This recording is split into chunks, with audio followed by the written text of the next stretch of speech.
Hello everyone, welcome back to the channel. तो on December 28 हमने एक छोटी सी वीडियो रिलीज करी थी जिसमें टोटल 15 क्वेश्चंस थे, 5 on Android, 5 on Kotlin multi platform and 5 on Kotlin. And वो 15 के 15 क्वेश्चन ही पहले कभी ना कभी इंटरव्यूज में पूछे जा चुके थे। तो first of all it's time for the winners. तो लेट्स सी, फर्स्ट प्लेस अपना टाई हुआ है which is Mohammad Usman and Mohit, जो कि यार 14 पॉइंट्स टोटल स्कोर किया है in out of 15. The second place goes to Farman Mansuri which is 12 out of 15 and third place to Gurjeet which is who scored 11 out of 15. तो congratulations to all this winners and जितने लोगों ने भी form भरा था। तो अब हम लोग यहाँ पे आ जाते हैं इसके आंसर्स को समझने के लिए। तो जितने भी क्वेश्चंस हम लोगों ने दिए थे, अब टाइम है उन सारे क्वेश्चंस का आंसर करना। तो चलो एक एक करके शुरू करते हैं। तो चलो सबसे पहले क्वेश्चन पे आते हैं which is related to Android memory leaks and singleton context. तो क्वेश्चन है, why is passing an activity context to a singleton object is dangerous? So the correct answer is C. It prevents the garbage collector from cleaning up the activity. And by the way यार, मैंने सारी slides AI से बनवाई हैं। बाकी मेरा content मेरा है यार, बट जितने भी एग्जांपल्स वगैरह आप देख रहे हो ना, ये सब मैंने सब कुछ AI से ही जनरेट करवाया है। So I will be honest with you, don't worry. Anyways, let's get back to the question. होता क्या है, हमारे पास में एक ऑब्जेक्ट होती है, सिंगलटन ऑब्जेक्ट। तो वो अगर किसी एक्टिविटी के रेफरेंस को पकड़ा रहता है तो इसमें क्या होता है कि जो गार्बेज कलेक्टर है ना हमारा, दिस गार्बेज कलेक्टर GC, उसका काम होता है मेमोरी डी एलोकेशन करने का। तो अब जो मेरा ऑब्जेक्ट है वो ऑलरेडी किसी एक्टिविटी के कॉन्टेक्स्ट को होल्ड करा हुआ है। तो इससे होगा क्या कि जो मेरा एक्टिविटी का कॉन्टेक्स्ट इसने होल्ड करा है, तो उस एक्टिविटी का कभी मेमोरी डी एलोकेशन होगा ही नहीं, बिकॉज ये स्टिल एक्टिव है। और जिसकी वजह से होगा क्या कि इसमें बहुत ज़्यादा मैसिव मेमोरी लीक आएगी। तो इसीलिए जब भी हम लोग किसी भी कॉन्टेक्स्ट को पुश करते हैं तो we use the application context, because application context lives as long as the application lives. This is a very good question to remember. Next question है व्यू मॉडल लाइफ साइकिल पे और process death पे। तो does a standard Jetpack Compose view model survive system initiated process death? तो answer is no. View models are destroyed, you must use save state handle. तो क्या होता है कि देखो, जब भी आप कोई कन्फिग्रेशन चेंज करोगे, सपोज करो आपने अपने फ़ोन को रोटेट कर दिया, सपोज करो आपने क्या किया कि डार्क मोड से आपने नॉर्मल मोड पे चले गए, तो उस केस में भी कन्फिग्रेशन चेंज हुआ। तो इतनी सारी कन्फिग्रेशन जो चेंज है वो व्यू मॉडल सर्वाइव कर जाती है उस केस में। लेकिन अब जैसे यहाँ पे प्रोसेस डेथ होता है, सपोज करो कि कभी आपका मेमोरी कम हो गया, तो एंड्रॉयड सिस्टम ने आपके एप्लीकेशन का प्रोसेस डेथ कर दिया, मतलब उस केस में आपका प्रोसेस पूरा डिस्ट्रॉय हो गया। तो क्या अभी भी व्यू मॉडल एग्जिस्ट करेगा? So the answer is no. तो इसका सबसे बेस्ट आंसर है, तो इसको अगर आपको फिर भी अपने स्टेट को हैंडल करवानी है तो this you can use the saved state handle. अब ये क्या करती है? सो बेसिकली जब भी आपको कोई प्रोसेस डेथ होता है तो ये इन सारे स्टेट्स को सेव कर लेती है। तो जब भी आप इसको यूज़ करोगे ना वापस से, सिंस ये सारे स्टेट्स को होल्ड कर रखी है, तो आप लोग इसको गेट और सेट कर सकते हो। एंड जो भी आपकी प्रॉपर्टीज़ या फील्ड्स है वहाँ पे आपको रीअसाइन करना पड़ेगा। So that is the major thing. Let's move towards the question number 3, which is launch modes and single task. So question है, what happens if you start a singleton task activity that is already running in the background? तो answer है B, existing instance is brought in front on new intent is called. तो इसमें क्या होता है, जब भी आप कोई सिंगल टास्क डिफाइन करते हो एक्टिविटी में, तो ये बेसिकली ये हमें बताता है कि इसका कोई भी इंस्टेंस अब एग्जिस्ट नहीं करेगा। तो सिंगल टास्क का मतलब ही यही होता है कि जो भी एक्टिविटी एक बार ओपन हो गई, अगर वो बैकग्राउंड पे भी जाता है तो भी कोई फ़र्क नहीं पड़ता, बिकॉज उसका कोई भी एक नया टास्क नहीं बनेगा या फिर एक नया इंस्टेंस नहीं बनेगा। तो ये क्या करते हैं, अगर मान लो इसकी एक्टिविटी जो है वो बैकग्राउंड पर चली जाती, तो जितनी भी एक्टिविटी इसके ऊपर होती है उन सभी को डिलीट करके ये सबसे ऊपर आ जाती है, और यहाँ पे आने के बाद ऑन न्यू इंटेंट कॉल होती है।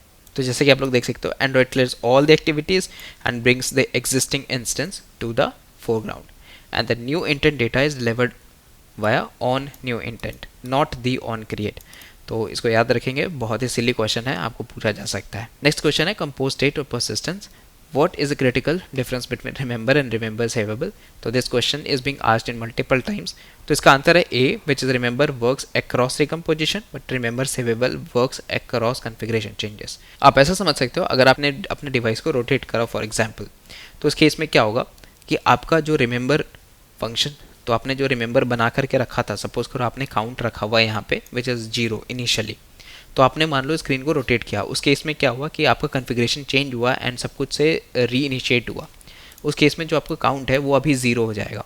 But when you do remember saveable, तो remember saveable actually survive the process death and rotation.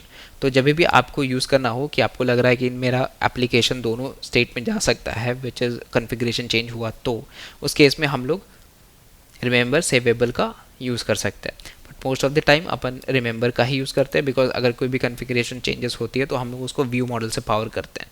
So that is the one thing that you can do. Next है ANR और main thread blocking, which scenario triggers an ANR app not responding. तो सबसे इसका easy answer होता है blocking the main thread for more than 5 seconds. तो आप एक ऐसा कोड लिख सकते हो जहाँ पे आप थ्रेड डॉट स्लीप कर दो विच इज़ 10,000, मतलब जो करंट थ्रेड है उसको अपन 10 सेकंड के लिए पॉज कर दिया।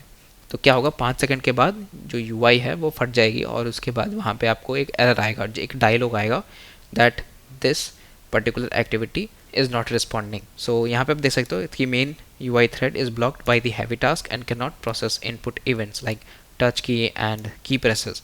एंड अगर 5 सेकंड तक ऐसा हुआ तो फिर ANR डायलॉग आती है, जो कि जिसका लिमिट होता है 10 से 60 सेकंड। अगर स्टिल उस बीच में रिस्पॉन्ड नहीं करता है तो आपकी एप्लीकेशन बैकग्राउंड से डिलीट कर दी जाएगी। नेक्स्ट है KMP कीवर्ड्स और एक्सपेक्ट एक्चुअल। अब देखो इसमें बहुत आसान क्वेश्चन थे एंड आई होप बहुत लोगों ने सही किया हो। सबसे पहला है which keyword pair defines a common interface and its platform implementation. तो आंसर इज एक्सपेक्ट एक्चुअल। हाँ यार, वही तो करते हैं।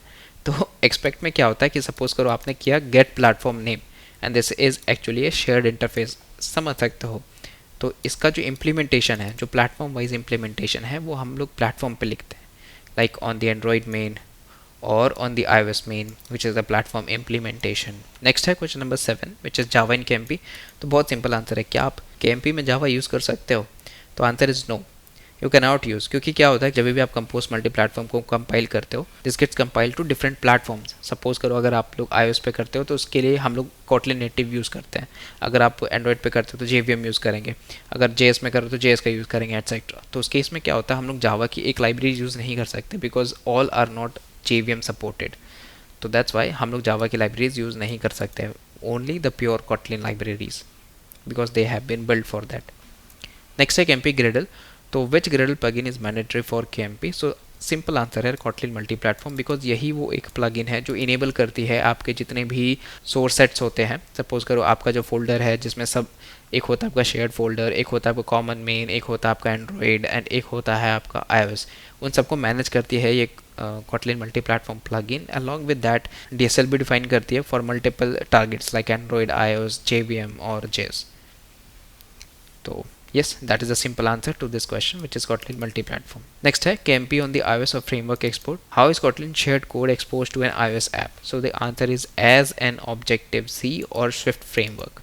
तो Kotlin native compiles the, आप देख सकते हो, shared code into a binary Apple framework. तो हमारे पास में जो Kotlin native compiler है वो सबसे पहले क्या करती है, जो पूरा कोड है ना उसको कन्वर्ट करती है डॉट फ्रेमवर्क फाइल में। अब ये फ्रेमवर्क फाइल जो है वो इंक्लूड करता है स्टैंडर्ड Objective-C हेडर्स, एंड इससे क्या होता है कि जो मेरा स्विफ्ट कोड है इसको आसानी से इंटरेक्ट कर पाना बहुत ईजी हो जाता है। तो and that's how we connect the Kotlin with the Swift. अगर आपने KMP के iOS के कोड को लिखा हो तो आप लोगों को यहाँ पे पता हो इम्पोर्ट शेयर्ड मॉड्यूल करते हैं या फिर इम्पोर्ट कंपोज ऐप करते हैं। इट्स बिकॉज हम लोग को जो जनरेटर फ्रेमवर्क है उसको यूज़ करके और फिर हमारा जो भी प्रिंटिंग वगैरह हम वैसे कर सकते हैं, मतलब एक्सेस कर सकते हैं। सपोज मल्टी प्लेटफॉर्म पे है which UI framework is render both an Android and iOS। इसमें तो क्या ही यार सवाल है, ये कंपोज मल्टी प्लेटफॉर्म है। Next question, Kotlin variable val versus var.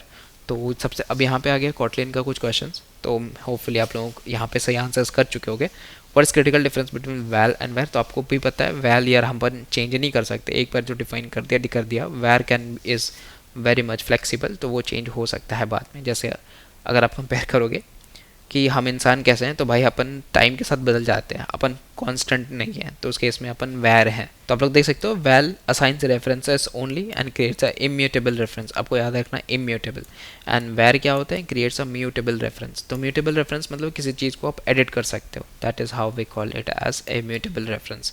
तो यहाँ पे एग्जांपल देख सकते हो, ID 1 2 3 थी वैल ID, अब हम इसको वापस से रीअसाइन नहीं कर सकते कहीं पे भी, बट अगर आपका स्टेटस एक्टिव है मीन्स हम इसको बाद में कभी चेंज करना हुआ तो कर सकते हैं। अच्छा, नेक्स्ट है हमारा एल्विस ऑपरेटर पे। क्वेश्चन है what does the Elvis operator actually do? तो return left if not null and else right. तो एल्विस ऑपरेटर क्वेश्चन मार्क और सेमी कॉलन से यूज़ करते हैं। तो जैसे कि यहाँ पे आप देख सकते हो, यहाँ पे हमारे पास में करंट यूज़र, तो सबसे पहले हमने एक नलेबल टाइप बनाया विच इज़ यूज़र, और यहाँ पे हम क्या कर रहे हैं कि नेम ले रहे हैं, अगर मेरा करंट यूज़र डॉट नेम है तब तो ये रिटर्न कर दो, और अगर नहीं है और नल है तो आप गेस्ट को रिटर्न कर दो, ऐसा। तो ये होता है टोटल, मतलब अगर से तो नल लेबल नहीं है तो फिर फर्स्ट वाला वैल्यू रिटर्न करो, और अगर नल लेबल है तो सेकंड वाला वैल्यू रिटर्न करो। अब नल लेबल पे मैं एक और वीडियो लेकर के आऊँगा, तो उसमें हम लोग प्रॉपरली देखेंगे कि कैसे अपन नल लेबल बना सकते हैं और उसका बेनिफिट्स क्या होता है। नेक्स्ट है अपने पास में स्ट्रिंग टेम्पलेट्स और इंटरपोलेशन। तो बहुत सिंपल क्वेश्चन है, which syntax correctly embeds a variable into a string. So यार ये तो बहुत बचपन से ही पढ़ाया जाता है, डॉलर से आप यूज़ कर सकते हो, डॉलर वैल्यू करके। नेक्स्ट है क्वेश्चन नंबर 14, तो inline function and cross inline, ये बहुत ही इंपॉर्टेंट क्वेश्चन है एंड मोस्ट ऑफ द लोग यार यहीं पे फंसे हैं। क्वेश्चन है why use in cross inline keyword in an inline function parameter. So the correct answer is to prevent the non local returns. तो अगर आपको नहीं पता ना इनलाइन फंक्शन क्या होता है या क्रॉस इनलाइन फंक्शन क्या होता है, तो इसके लिए मैं एक प्रॉपर डेडिकेटेड वीडियो बना दूंगा। But for now what we can understand is कि इनलाइन फंक्शन वो फंक्शंस होते हैं जो डायरेक्टली हमारे कोड में एम्बेड हो जाता है। मतलब ऐसे समझ सकते हो कि जो कंपाइलर है, सपोज करो आपने एक फंक्शन लिख रखा है, ठीक है, ये मेरा फंक्शन है, बट जो कंपाइलर है वो उसको एज अ फंक्शन नहीं देखता है। ये क्या करता है, जब भी आप इनलाइन फंक्शन लिखोगे तो ये जो आपको कोड दिख रहा है ना, तो सिर्फ तो जो कंपाइलर है बस इतना ही कोड को वो देखता है, वो इस पूरे फंक्शन को लेता ही नहीं है अपने पास में, तो it just runs this code. तो जैसा कि आप लोग देख सकते हो, lambda passed to the inline function can force the outer function to return or basically the non-local return. However, अगर मेरा lambda executed a nested context, तो जैसे कि आप लोग देख सकते हो this is a nested context, right. तो एक सिंपल होता है कि अगर आप मान लो रन बीजी करके आपने यहाँ पे यूज़ किया, सपोज करो ये रन बीजी करके यूज़ किया, और अगर आप क्रॉस इनलाइन लिखते हो ना, तो मान लो ये अपना मेन फंक्शन था जिसके अंदर हम लोगों ने रन बीजी को कॉल किया और इसके अंदर एक लैम्डा बना रहे हैं। तो यहाँ पे आप जब रिटर्न लिखने जाओगे, सिंस देखो ये तो एक प्रोसेस है, हम चाहते हैं कि जब ये प्रोसेस पूरा हो जाए तो हम रिटर्न कर जाए यहाँ से। तो यहाँ पे क्या होता है, जब आप इनलाइन करोगे और यहाँ पे अगर आप क्रॉस इनलाइन लिखते हो तो the biggest difference is, so compiler आपको अलाउ नहीं करेगा रिटर्न लिखने के लिए। सो that is the biggest feature, so that कि जो भी आप यहाँ पे टास्क कर रहे हो, लाइक जो भी आपने कोई सपोज करो कोई भी आपने हैवी टास्किंग लगा रखी है इधर जिसमें बहुत कॉम्प्लेक्स कोरोटीन यूज़ हो रही है या थ्रेड यूज़ हो रहा है, तो उस केस में अपन इसको रिटर्न नहीं कर सकते हैं। अगर रिटर्न कर देंगे तो यहाँ पे ये फट सकती है, इसलिए हम लोग यहाँ पे इसको क्रॉस इन लाइन मार्क करते हैं। तो अब बस ऐसा समझ सकते हो कि आप लोग क्रॉस इन लाइन उसको बनाओगे जिससे आपको लगता है कि वो बाद में कभी ब्लॉक हो सकती है एंड उसमें हैवी ऑपरेशंस चल रहे हैं, तो उस केस में हम लोग रिटर्न नहीं करेंगे। So that is the major difference between inline functions and cross inline. इस पे यार हम एक और वीडियो लेके आएंगे बहुत जल्द। नेक्स्ट क्वेश्चन है सीक्वेंसेस वर्सेस लिस्ट। अभी एक बहुत ही आसान क्वेश्चन था। तो what is the primary difference between a standard iterable list and आसान क्वेश्चन है बट सिल्ली है। सीक्वेंस से perform operation Leslie element by element. तो देखो क्या होता है ना, आप इस एग्जाम्पल को ध्यान से देखना। यहाँ पे eager equals to data dot map किया डॉट फिल्टर किया, तो यहाँ पे हम दो ऑपरेशंस लगा रहे हैं, डॉट मैप का है और डॉट फिल्टर का है। तो जब आप मैप लगाते हो तो it means you are creating actually a new list, and उसके बाद अगर आप फिल्टर लगाते हो तो it means then you are also creating another list. But sequence में ऐसा नहीं होता है। When you like apply for use the sequence data dot as sequence, तो आप सिंपली यहाँ पे प्रोसेस करोगे एलिमेंट बाय एलिमेंट। हाँ थोड़ी टाइम ज़्यादा लगेगी but it will do the task, and इसके लिए आपको कोई नया नहीं क्रिएट करना पड़ेगा लिस्ट को।